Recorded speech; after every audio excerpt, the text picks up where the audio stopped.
Well, the pandemic has some counties changing how they respond to certain crimes, including sexual assaults. Joining us now to talk about the adjustments that are being made is Jennifer Shen. She is former director of the San Diego Police Department's Crime Lab. And Jennifer, thank you for being here. Before we get to the changes, first explain what let's say, a rape survivor would do prior to the coronavirus. Well, prior to the coronavirus, a victim who has been sexually assaulted would go into a facility where he or she would have access to a specially trained forensic nurse who is trained in handling this type of evidence collection. So there would be a significant examination with a collection of evidence, quite a few questions, medical questions that would be answered, photography, and then at that point the victim could have any sort of psychological or physical treatment that he or she needed. So that's what would have happened.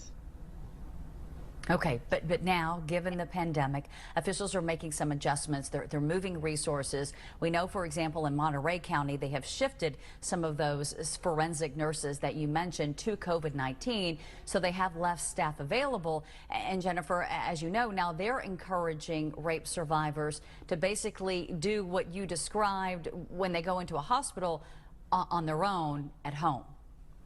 Yes, and you know, in this time, there are things that we have to do differently, but there are some things that I think cannot be sacrificed. And collecting evidence from a sexual assault victim is so incredibly important to potentially investigating and solving that crime, that this is one of those things I don't think can be sacrificed in this time. So I want to get to whether if a rape survivor does this swabbing and things on their own, is that evidence in fact admissible in court?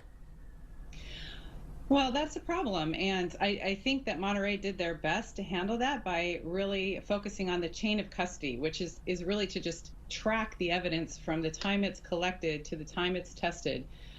And in this case, they had the detective drop the case off with the SART kit off with the victim, and she was observed by a forensic nurse taking the evidence, and the detective picked it up. So there was a kind of a chain of custody there. But the real problem with these sort of do-it-yourself kits is that a victim cannot be expected to be able to properly collect evidence from himself or herself in a way that will ensure that we have the absolute best chance possible of getting evidence that can then be used to help solve this crime. It's just very difficult for a victim to be able to examine his or herself and get the evidence in the way that it needs to be collected.